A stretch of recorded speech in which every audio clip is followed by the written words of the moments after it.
Hi everyone, and I want to congratulate everyone who is considering himself or herself as a F1 fan, because 1 week later we'll be sitting on our couches on a grandstand in Bahrain because the F1 season 2023 starts.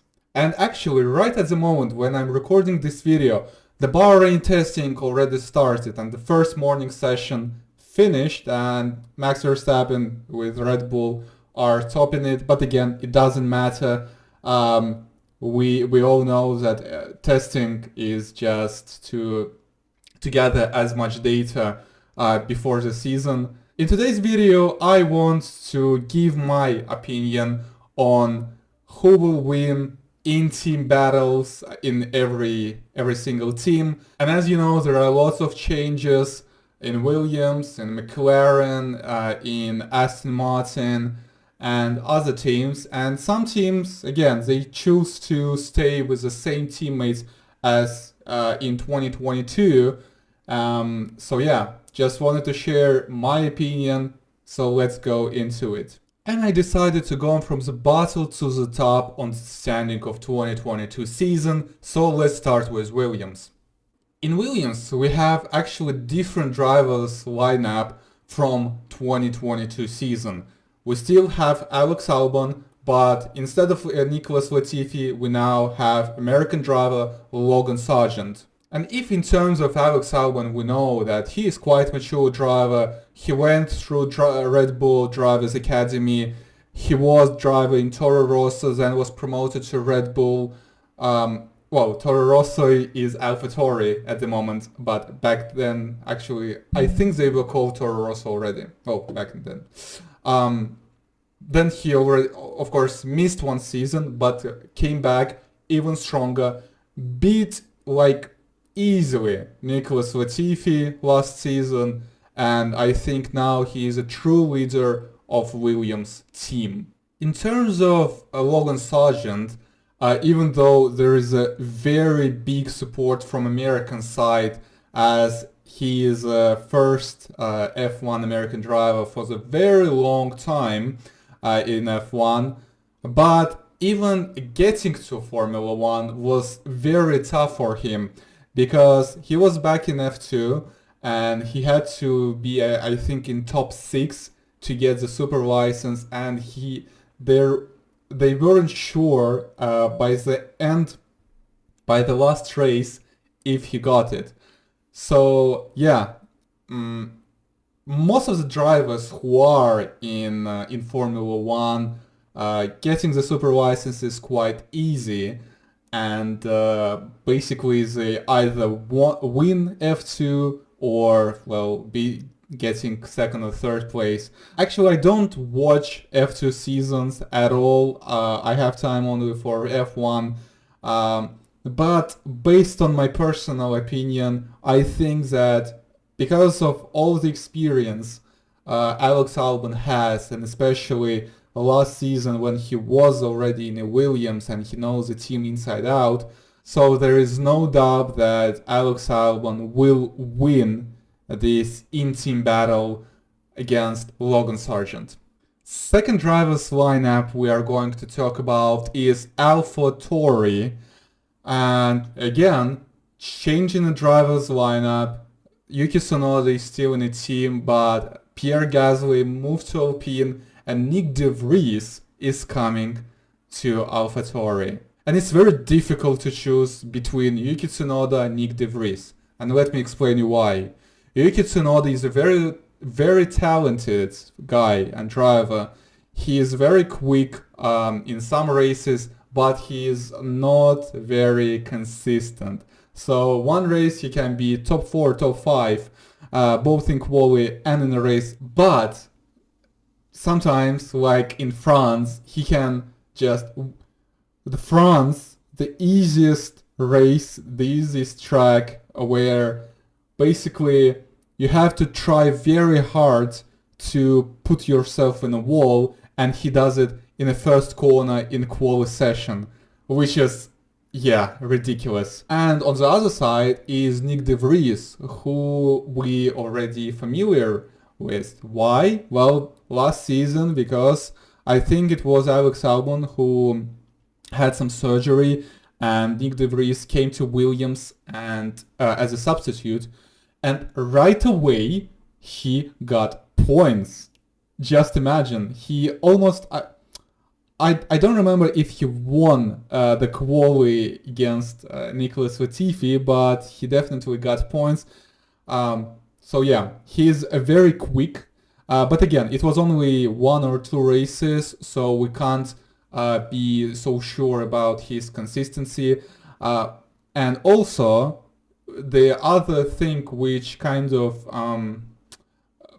I'm on the edge is that he's 28 years old and he just got into Formula One, while all the young talents like Max Verstappen, Charles Leclerc, Lando Norris, George Russell, etc.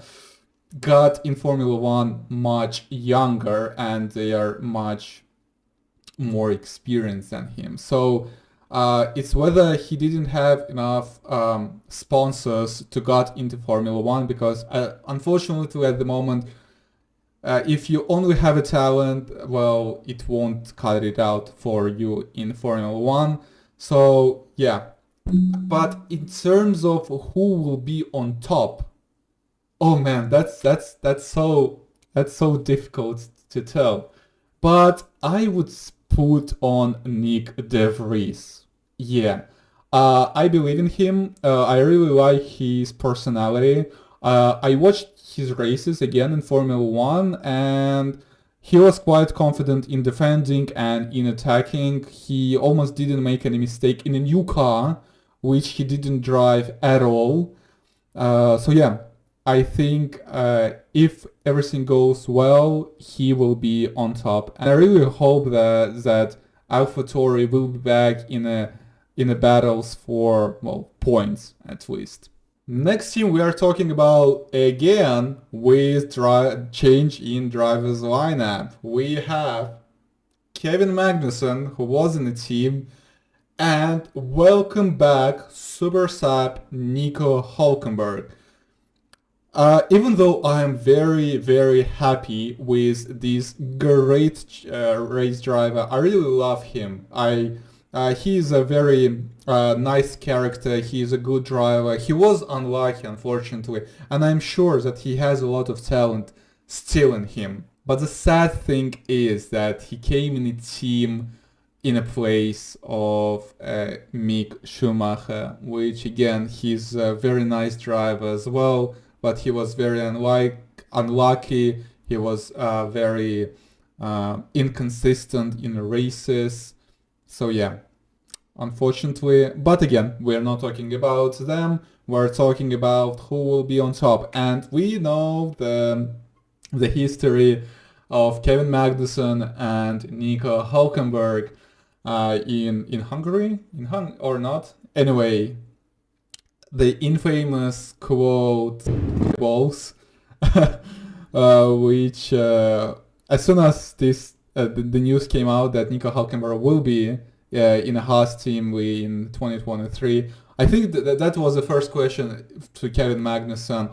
What will be your relationship with Nico? What will you say hi to him? Will you welcome him to the team? And Kevin said, "Well, that's we as drivers, we are professionals, and that in the heat of the moment, that's what happens. That's okay. We always hear some nasty words from drivers during the races and after the races, but when the adrenaline goes down, they all calm down and understand that okay, that was in the heat of the moment, and they move on."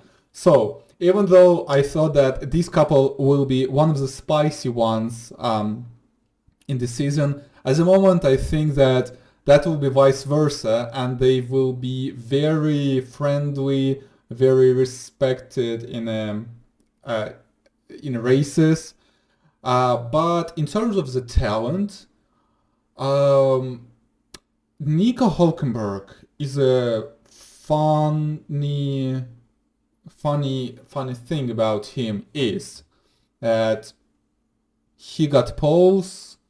He was very consistent in his driver's career in Formula One, but also very consistent in not getting any podium. And Kevin Magnussen at the moment is just driving his life, especially last season when he got pole position in Brazil. Just again, yeah, I know the drill about it. It was very lucky for him that he was first in the line to go out and get the quality lap before the rain. But anyway, he was quite consistent. He was while Haas team got a very good car at the beginning of the year. He got lots of points, and that's why Haas is 8th in the constructors champions, because especially first 5 or 6 races, that's when they got all the main points. So yeah, but in the races, again, Kevin was very aggressive, especially against Lewis Hamilton, because yeah, last year Lewis didn't have a good car underneath him, and yeah, they were at the beginning of the year they were battling with Haas, and on a few occasions Kevin DNF'd. And if he didn't do it, maybe he would get some additional points and they would be ahead of Aston Martin. Who knows?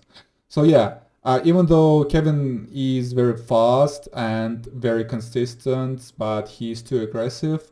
And I think that Nico Hülkenberg will be also driving for his life. He will be enjoying every moment, every race, every session, and he will be very relaxed. So yeah, but who will be on top? Oh man, that's another difficult question. But I would say that in Haas F1 team in 2023 season, Nico Hülkenberg will be on top. That's my opinion. And our next team is Aston Martin, with Lance Stroll, who was in the team forever, and 2 times world champion coming from Alpine, Fernando Alonso. That's an interesting lineup, and there are lots of things to consider before getting into who will be on top in their team battle. Lance Stroll, whose dad is the owner of the team. Lance Stroll, who is actually quite fast. He is a very good driver. He got pole in Turkey 2020, if I'm not mistaken. He got some points. He was quite near Sebastian Vettel and all his teammates back in Aston Martin and Racing Point when they were called that. But on the other side is Fernando Alonso, 2 times world champion, who is still like a lion, very motivated, knowing that he can't lose any in-team battles at all. And yeah, but another thing is, and it's completely conspiracy, of course, but when Fernando Alonso is very unlucky guy, unfortunately. He went to the teams who he was thinking that they are fast and they can win titles, but at the end of the day, his previous teams were the one who winning the titles. Well, most of the time. But again, yeah, honestly, it's a very easy pick on one condition. If Fernando Alonso is not as unlucky as in Alpine when his engines are blowing up every 2 races, then easily he will win this battle with just one hand, like 100%. Alfa Romeo with Valtteri Bottas and Zhou Guanyu, and that's the first team which I'm talking about at the moment, who didn't change their drivers from 2022 season. And at the beginning of the 2022 season, their car was very competitive. They were in a top 10 both in quali and in races. They were battling for P5, P6, almost every single race. But all the luck was on Valtteri Bottas' side. Zhou Guanyu he didn't have any crashes. He had mostly the mechanical failure or engine failures, and that's. But before these failures, he was in a contention. He was in top tens almost all the time. He was very consistent. His driving style was very good. I really enjoyed it.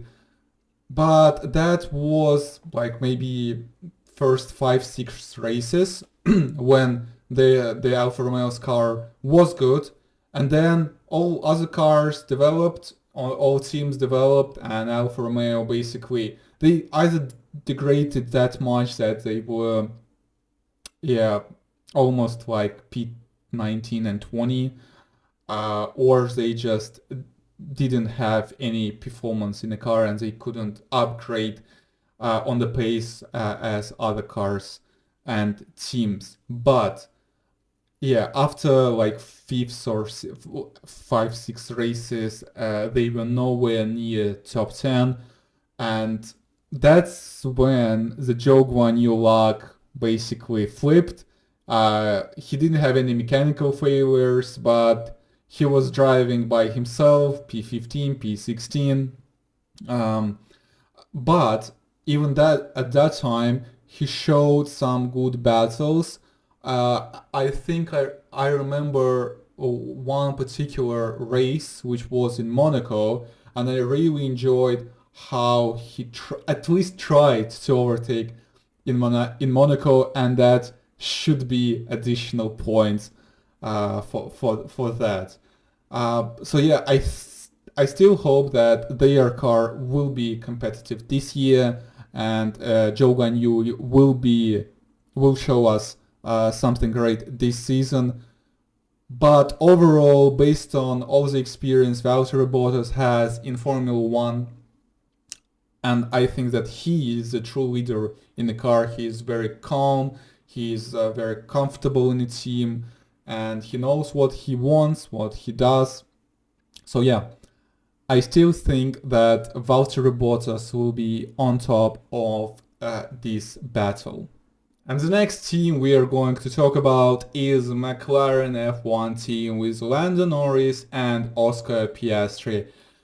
And well, even though Oscar Piastri, this is his debut season in F1, that was one of the most biggest and scandalous movement in Formula 1, because he was in Alpine Academy, and basically when Fernando Alonso decided to take a part from Alpine and join Aston Martin, right away Alpine said, fine, that's okay, we will just promote Oscar Piastri in the team, messaging in Twitter saying that, okay, Oscar Piastri, our driver with Esteban Ocon, but Oscar just replied, well, actually I am not.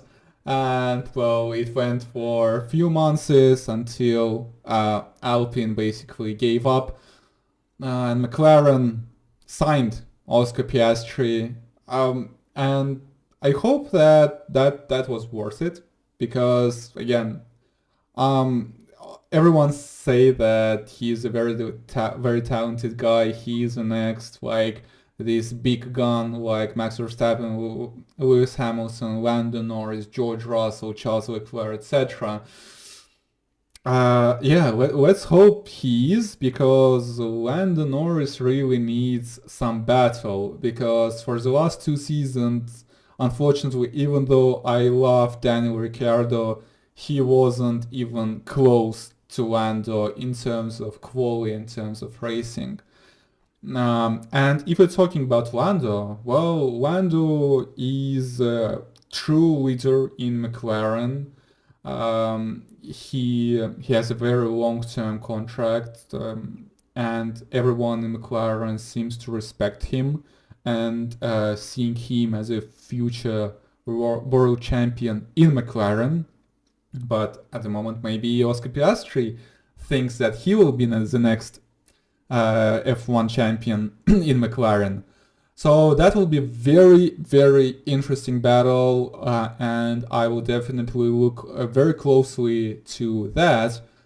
But just in terms of what I saw and what I know, I still think that Lando Norris is, yeah, he will be on top in this battle. No doubt about that. But I will be very surprised if that's not the case. And the next drivers lineup, I personally consider not as spicy, but it will be just atomic bomb with fire, with burning all the bridges, throwing anything you want. So I think you guessed the team. Alpine, with Esteban Ocon and Pierre Gasly. We all know Esteban Ocon. He's a good driver. He's a race winner in Hungary 2021. He is a good attacker. Like he knows how to battle. He knows how to overtake cars. He knows how to defend. Not against his teammates. He knows how to defend against all other cars, but when he sees same livery in his mirrors, something clicks in his mind and he kind of goes to the rage mode. We saw it in Racing Point with Sergio Perez. We saw it last year with who it was, fourth was Fernando Alonso. And on top of that, there are rumors that Esteban Ocon is not in a good relationships with Pierre Gasly. And these two Frenchmen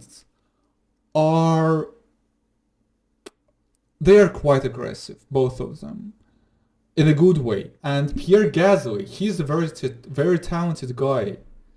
Again, race winner as well in Monza 2020. That will be a challenge. That will be one of the spiciest battles in terms of the teammates for sure.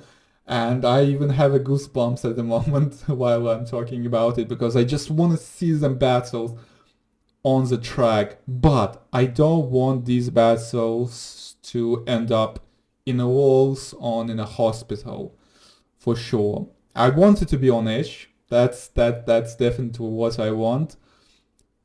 But yeah, very interesting one. And in terms of the talent, in terms of the pace, the quality pace and race pace, they are very, well, in my opinion, they are very similar to each other. But because Esteban is in team for a few years already, so maybe he knows team a little bit better.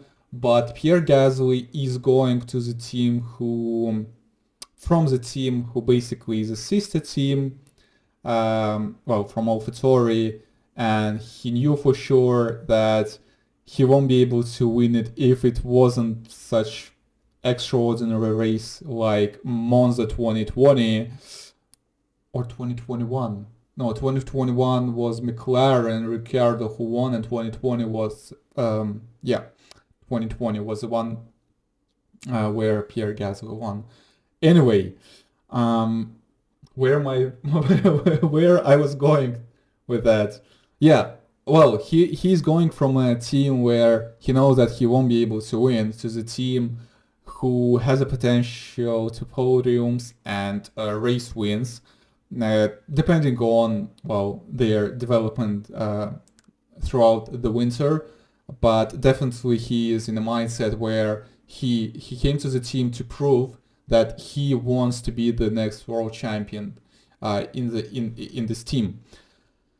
So yeah, motivation with against knowing the team, I don't know, but I really want, and I really think that Pierre Gasly will be the one who beats Esteban Ocon in one-on-one in Alpine. And we are in top 3 category, the monsters of Formula 1, the top guys. But third place last year, and it's very strange to say that Mercedes F1 team was third in the Constructors' Champions, but that's what it is. And their lineup didn't change. And actually all top 3 teams didn't change their lineups. So in Mercedes, it's Lewis Hamilton and George Russell. Lewis Hamilton, 6 times world champion. 7-time world champion. 103 wins. 103 pole positions. Mostly all the records are now under Lewis Hamilton's name. But last year was not his best one, for sure.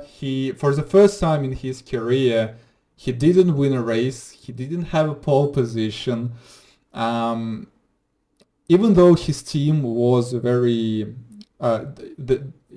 his team supported him very much, even saying that their car is a shitbox. But yeah, still. But based on the last interviews from Lewis Hamilton, he is very motivated to this season, and he wants to prove that he's still on it. He still has his abilities to drive, to defend, and he wants his 8th world title to beat the greatest Michael Schumacher. And on the other side is George Russell. His first season in Mercedes-Benz in 2022, and he beat Lewis Hamilton, the same guy I was talking about a few seconds ago. 7 titles, more than 100 pole positions, more than 100 race wins.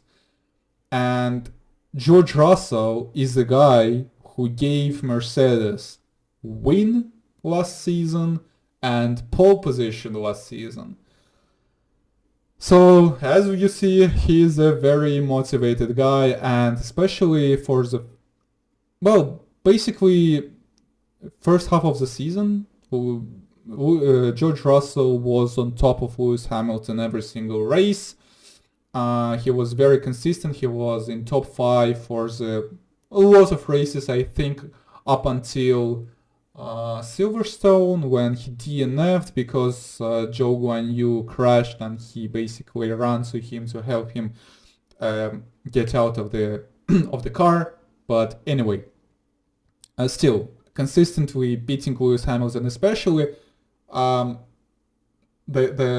most important part was, I think, in Brazil last year, when George was battling with, he wasn't battling, he was defending against Lewis for P1 race win, the first race win George Russell can have, or Lewis Hamilton can continue his streak of getting 1 win every single season, and also first win of the season for Mercedes.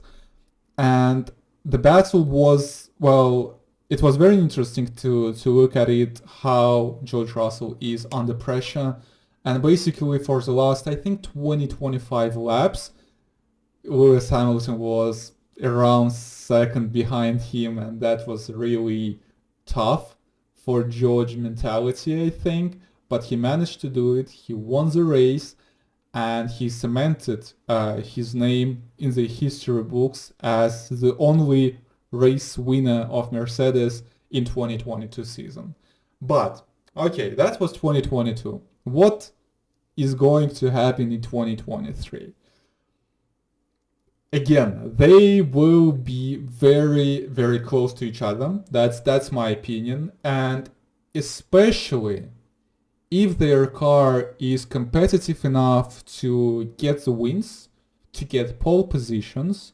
I think pole positions definitely will go to Lewis Hamilton, but in terms of racing, I have doubts about it. Like, really. But. Yeah, I think that still,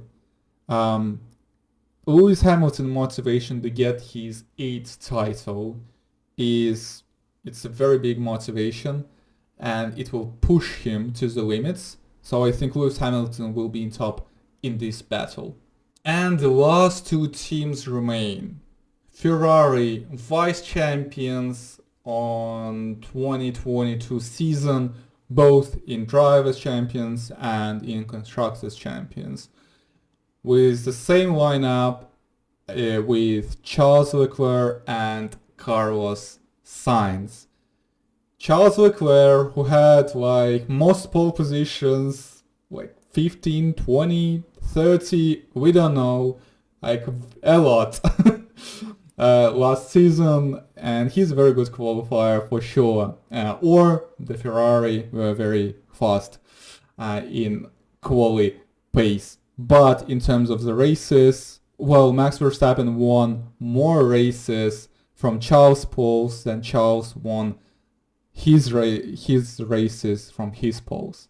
In terms of the battle, in-team battle against Carlos Sainz, last year showed, and actually I read interview I think today or yesterday, that Carlos Sainz was basically, he wasn't ready for a championship battle last year. And he was very tough year. He had lots of crashes. He had, and these crashes was on his fault. He stuck in the gravels for a few times and couldn't continue the races. His quali pace wasn't very good. He didn't challenge for even top 3 most of the times. So yeah, very, very mediocre season, I would say, in terms of Carlos Sainz, but he had a win. It wasn't a random win, I would say, in Silverstone last year, and his engineer and Ferrari team wanted to screw him over, so Charles would get the win, but basically he said, no guys, I'm gonna win it, and he did it. Because at that point of time, everyone knew that it should be a miracle to Max Verstappen to lose the title. Because he was already like 2 or 3 wins ahead of the second place. So yeah, very mediocre season from Carlos Sainz. Mediocre season in terms of converting qualies into race wins, pole positions into race wins for Charles Leclerc. And actually, when he was battling with Max Verstappen, yeah, he wasn't very confident about that. Only at the beginning of the season he was, but then he basically had a few mistakes in Emilia-Romagna Grand Prix in France, and some other races, I don't remember, and he basically lost his motivation by the end of the season. So hopefully that this season will be much better, that the Ferraris can challenge Red Bulls for the whole season, and with their new team principal Frederic Vasseur, hopefully they do it. But yeah, in terms of the in-team battle, I think still, if nothing like extraordinary happens, Charles will still be on top of Carlos. But let's see, maybe Carlos will be a little bit closer to him. Especially I'm really hoping in terms of quality pace, because last year it was just, yeah, Carlos basically, yeah, didn't even qualify, and I think he outqualified Charles like few times for the whole season, while Charles got, I think it was 13. It was 13 or 14 poles, and that's a lot, and that says a lot about their car. But yeah, my verdict is Charles will be quicker than Carlos. And last but definitely not least, Red Bull Racing with Max Verstappen and Sergio Perez. Max Verstappen, already 2 times world champion, a reigning world champion, beating all sorts of records last year with most points, most wins in a season, and just humiliating all 19 drivers with his performance, especially like in Spa, when for 12, 15 laps he already was first easily. Well, he started from 14th, and that's how he got to first place. And Sergio Perez, who again, in all interviews he says that, oh, I'm still motivated and still think that I can be the world champion, the first Mexican world champion in Formula 1. But the verdict is very easy and very simple, and again, it's based on performance, it's based on the interviews I saw, and even all the management in Red Bull said that, well, while Max is in his form, there is no one can beat him. And even though I have a huge respect for Sergio Perez, he's a great guy, he is a fast driver, but based on his last season and also his ability to drive, to battle for the highest positions on the grid, I think Max still has an edge on him. And yeah, if there will be a 3 teams battle for the title, Max will be on top of him for sure. And let's hope that Sergio, in terms of his race craft, won't be the 6th. So yeah, because last year he was 3rd, and again, it's a good result. And by the last race, he even had a chance to be the 2nd against Charles Leclerc, but yeah, didn't happen. So maybe it will give him a little bit more motivation to prove that he actually can be even better in terms of the championship standings. But the first position in Red Bull is still under Max Verstappen. And this is it, guys. Thanks a lot for watching. Let me know in the comments below what you think, whether I'm right or wrong, and let me know what do you think about every single teams and how their teammates will go against each other. And see you in the next video. Bye!